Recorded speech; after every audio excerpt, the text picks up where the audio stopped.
அப்பா செய்யும் போது நான் கூட இருந்து பார்த்து பழகினேன். அப்போ நான் கற்றுக்கிட்டேன். படிக்கும் போதே எங்கள் டியூஷன் ஃபீஸ் கூட தரத்துக்கு எங்களால் முடியாமல் இருக்கும். மாதம் டியூஷன் ஃபீஸ் 45 ரூபா, அதை கூட கொடுக்க முடியாத அளவுக்கு எங்கள் டியூஷன் எங்கள் அப்பாவோட எல்லாமே இருக்கும்.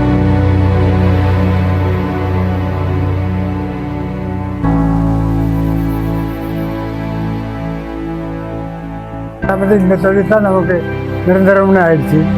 அதெல்லாம் வருத்தப்பட்டதுலாம் இல்லை. அதில் கொஞ்சம் வருமானம் பண்ணணும், குடும்பத்தை சரி பண்ணி காப்பாற்றணும் அப்படின்னு பேசிட்டு தான் இருந்தேன்.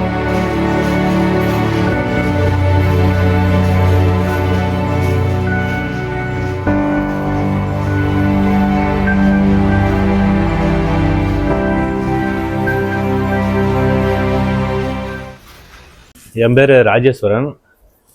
நான் வந்து கேஆர் தோப்பூர், சேலம் மாவட்டம், ஓமலூர் தாலுக்காவில் இந்த ஊர்.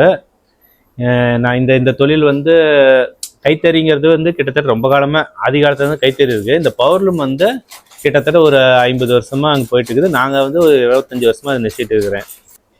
அதுக்கப்புறம் இங்கே தான் 10th முடித்தேன். 10th முடித்தா அவ்வளோதான் நம்மளோட படிப்பு. எங்கள் தாத்தா வந்து இந்த தொழில் செஞ்சுட்டு இருந்தார். கிட்டத்தட்ட அவர் மொத்தமே 5வது தான் படிச்சிருக்காரு. 5வது முடிச்சுட்டு கைத்தறி நெய்ய ஆரம்பித்தவர். ஒரு 11 வயசில் நெய்ய ஆரம்பித்தவர். 85 வயசில் தான் ஓய்வு பெற்றார். இப்போ வந்து வீட்டில் அப்படியே உட்காந்துட்டு டிவி பார்த்துக்கிட்டு வெளியில் அங்கேயும் போவார். அவர் வந்து அவரோட தொழில் கிட்டத்தட்ட வந்து ஒரு 70 வருஷமாக இந்த கைத்தொழில் மட்டும்தான், கைத்தறி மட்டும்தான். 70 வருஷம் கைத்தறி உழைப்பில் உழைச்சிட்டது. இப்போ தான் ஓய்வில் ஒரு 2 வருஷமாக தான் ஓய்வாக இருக்கார். வந்து 15லேருந்து 85 வயசு மட்டும் கைத்தறியை தான் நெசிட்டு இருந்தேன். நான் வந்து ஆரம்பத்தில் 10 ரூபா கூலி. இப்போ நான் தறி விட்டு இறங்குக்குள்ள 2000 ரூபா. தோப்பூர் எல்லாம் 5 மீட்டர் இருந்தது. அப்புறம் தாரமணம் போய் ஒரு 2 வருஷம் படித்தேன்.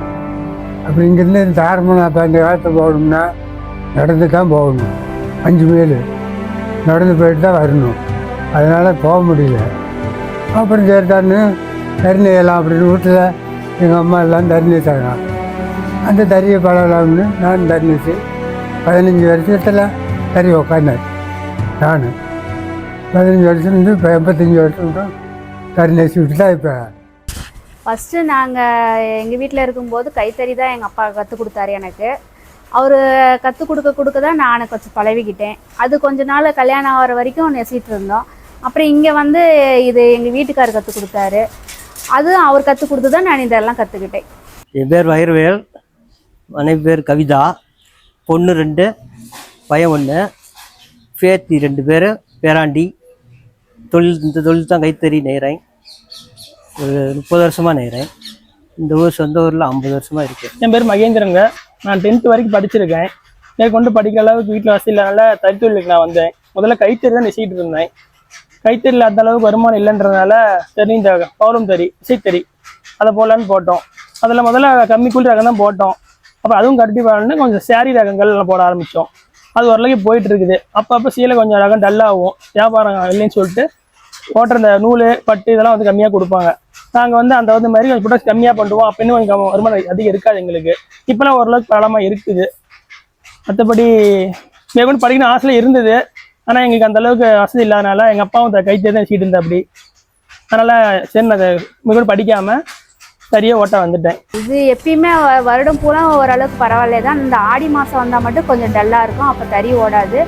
அவங்க வந்து கொஞ்சம் சீலை போகாது அப்படின்னு சொல்லுவாங்க டல்லாக இருக்கனால. மற்ற நாள் எல்லாமே சீலை ரெகுலராக எப்பயும் போல் போயிட்டே தான் இருக்கும். நாம் ஓட்டுறதை பொறுத்து தான் நமக்கு கூலி தருவாங்க அவங்க. அது ஒன்றும் பிரச்சனை இல்லை. அது வந்து மன நிறைவாக தான் நாங்கள் ஓட்டிகிட்டு இருக்கிறோம். ஒன்றும் கஷ்டம்லாம் ஒன்றும் கிடையாது.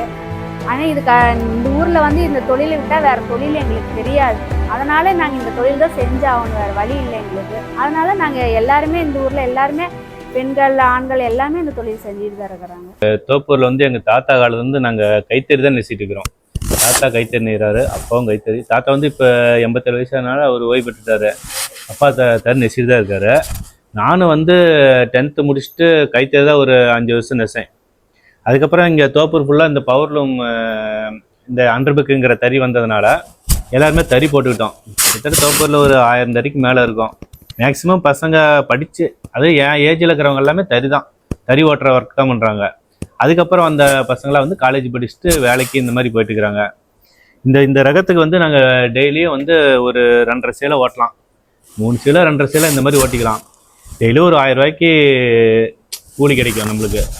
இது வந்து நம்மளோட சொந்த இது கிடையாது.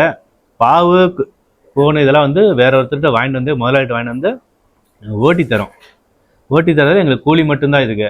அதான் பாவெல்லாம் எடுக்கிறதா இருந்தால் நம்ம தனியாக தான் எல்லா பாவு கோனு நூல் பாபின் கட்டை எல்லாமே நம்ம தனியாக விலைக்கு தான் வாங்கணும். அது வந்து நம்மளால முடியாது, எல்லாம் கஷ்டம், அதிகமாக காசு ஆகும் எல்லாம் வாங்கி நம்ம போடுறதுனால. அதனால நம்ம வேறு இடத்துல கூலிக்கு வாங்கி நாங்கள் ஓட்டுறதுனால அது கொஞ்சம் எங்களுக்கு லாபம் கம்மியாக தான் வரும். ஆனால் அந்த லாபத்தை வச்சுக்கிட்டு தான் நாங்கள் எல்லாமே செஞ்சாகணும். சாப்பாட்டுக்கு, பிள்ளைங்க படிப்புக்கு, வீட்டு செலவுக்கு, இந்த தறி போட்டுறதுக்கான கடை எல்லாமே அந்த காசில் தான் நாங்கள் கட்டி ஆகணும். ஆனால் வந்து இந்த வருமானம் வந்து எங்களுக்கு கொஞ்சம் பத்தாம தான் இருக்குது. அதை வச்சு தான் நாங்கள் இவ்வளோ நாளாக கொஞ்சம் மெயின்டைன் பண்ணிட்டு வந்துட்டு இருக்கோம். ஆரம்பத்தில் நல்ல கூலியாக தான் இருந்துச்சு, அப்புறம் கூலி கொஞ்சம் கொஞ்சமாக குறைஞ்சிட்டு தான் இருக்குது. 260 ரூபா 70 ரூபா கொடுத்துருந்தது இப்போ 240 230 தான். அது 3 வருஷம் ஆகுதுன்னு கூலி ஒன்றும் பெருசாக ஏறல. இந்த தொழில் வந்து பெரிய ஒரு லாபம்லாம் கிடையாது, இது அப்படியே வாழ்ந்துக்கலாம். ஒரு நாளைக்கு 2 சேலை 3 சேலை ஓட்டலாம். ஒரு சேலைக்கு வந்து ஒரு 200 ரூபா கூலி வருது. இது வந்து இருத்தாமல் ஓட்டினா தான். நடுவில் கரண்ட் போகிறதோ வேறு ஏதாவது வெளியில் வேலை வர்றதோ இந்த மாதிரிலாம் இருக்கும்போது அது இன்னும் கொஞ்சம் ப்ரொடக்ட் கம்மியாகும். இல்லைனாலும் ஒரே மாதிரி இருக்காது, வருமானம் ஒரே மாதிரி வராது. இங்கே கைத்தறி இன்னும் போயிட்டு இருக்குது. பெரியவங்களாம் அந்த காலத்து பெரியவங்களாம் எனக்கு கைத்தறி நெய்கிறாங்க, சொசைட்டியில் பாவை எடுத்து நெய்கிறாங்க. பரவாயில்லாம், கைத்தறி கொஞ்சம் பரவாயில்லாமல் இருக்குது. அது பெரிய அளவு பரவாயில்லாம். இதுதான் இன்னும் கூலி எதுவும் பெரிய அளவில் உயராமல் நார்மலாகவே போயிட்டு இருக்குது. இன்னும்னா முதலீடே 2 லட்ச ரூபா வேணுங்கண்ணே. அது நம்ம எல்லாம் கூட்டி இது பண்ணுறதுக்கு 2 லட்ச ரூபா ஆகும். நாம் வந்து அதுக்கப்புறம் கூலிக்கு தான் தறி ஓட்டி ஆகணும். அதில் வர காசு தான் நாம் வந்து இந்த 2 லட்ச ரூபாய் நம்ம கடன் கட்டணும். சாப்பாட்டுக்கு எல்லாமே அந்த வருமானத்தில் தான் நம்ம பண்ணிகிட்ருக்கோம். நம்ம சொந்தமாக முதலீடு போட்டு பாவுக்கு சீலை நெய்யணும்னா அதுக்கு இன்னும் கொஞ்சம் நம்ம காசு ரெடி பண்ணணும். அது இப்போ இருக்கிற சூழ்நிலையில் செட் ஆகாது. அதனால் நம்ம கூலிக்கு தான் இது பண்ண முடியும். இங்கே வந்து பட்டு அப்போல்லாம் ஓடிட்டு இருந்துச்சு, இளம்பலி பட்டு. இப்போ அதெல்லாம் மேக்ஸிமம் குறைஞ்சி இப்போ மேக்ஸிமம் காட்டன் தான். 90% காட்டன் தான் ஓடுது. காட்டன்லேயே பேட்டு வச்சது மசரஸ் இந்த மாதிரி அவங்களும் அது கொஞ்சம் இருக்குது. ஒரு படம் தவறாயிடுச்சுன்னா அது நம்மள தவறுங்கிறதுனால அது கூலி தரமாட்டாங்க. அதை அவங்களே உணவை வச்சுக்குவாங்க. அவங்க கம்மி விலைக்கு அவங்கள ஆவே இல்லாமல் அந்த சிலையை யாருக்காக கொடுத்துருவாங்க. போடுறதுக்கு நமக்கு கூலி அது கிடைக்காது. ஆனால் இன்வெஸ்ட்மெண்ட் அவங்க தானே பொருள் தராங்க. இந்த பாவு நூல் ஜரிகள் அவங்க தான் கொடுக்குறாங்கல்ல. அதனால அதை வாங்கி கம்மி விலைக்கு வேற தள்ளிவிடுவாங்க. லாபம் இல்லாமல் அவங்களுக்கு லாபம் இல்லாமல் கொடுத்துருவாங்க. நாங்கள் சொந்தமாக ரகம் போட்டால் நம்ம சேலையை வந்து தனியாக கடைக்கு கொடுக்கணும். அதெல்லாம் நமக்கு கொஞ்சம் அலைச்சல் எல்லாம் இதாகிறதுனால நம்ம கூலிக்கு வாங்கிக்கிறோம். கூலிக்கு வாங்கிட்டு நம்ம பாவு இதெல்லாம் அவங்களே கொடுத்துருவாங்க. நமக்கு கொஞ்சம் காசு கம்மியாகுது. நம்ம அந்த அளவுக்கு முதலீடு போட்டு நம்மளால் செய்கிற அளவுக்கு தறிக்காரங்களுக்கு வருமானம் கிடையாது. அதனால நாங்கள் கூலிக்கே ஓட்டுறது எங்களுக்கு பரவாயில்லையே தெரியுது. ஆனால் அதனால கூலி கம்மி தான். ஆனால் நம்ம வேறு வழி இல்லை, அப்படி தான் ஓட்டி ஆகணும். அதுதான் சூழ்நிலைமையாக இருக்குது. 20,000 25,000 மேலே இந்த தொழிலில் வந்து நம்மளுக்கு வந்து வருமானம் கிடைக்காது. அதனால் வந்து நம்ம பசங்களுக்கு இந்த 20,000 25,000 வந்து கட்டுப்படி ஆகாது. நாம் தான் வந்து அப்படியே போயிட்டுருக்குறோம். அவங்களும் வந்து இதே தொழிலில் செய்ய சொல்லி மாதம் 20,000 25,000 அவங்க வேலை செஞ்சால் அவங்க வந்து பின்னாலே அவங்க பசங்களுக்கு நிலைமை வந்து கவர்மெண்ட் ஸ்கூலு இந்த மாதிரி கவர்மெண்ட் ஸ்கூல் படிக்கிறது தப்பு கிடையாது. பெரிய அளவில் ஒரு காலேஜ் போகிற டைமெல்லாம் வந்து அவங்களோட பெரிய படிப்பு படிக்க வைக்கிறதுக்கெலாம் வந்து வருமான ரீதியாக வந்து இது பத்தாது இந்த தொழில் செஞ்சால். ஏன்னா இந்த தொழிலில் வந்து பெரிய அளவில் படிப்புக்குங்கிற செலவுலாம் பண்ண முடியாது. மெடிக்கல் செலவுலாம் பல்காக இருந்துச்சுன்னா இதெல்லாம் பண்ண முடியாது. அப்போதைக்கு நம்மளுடைய வாழ்வுக்கு மட்டும்தான் ஆகுமே தவிர பிற்காலத்துக்கெல்லாம் யூஸ் ஆகாது. ஒரு புடவையை வந்து நம்ம 6 மீட்ரு ஓட்டணும்.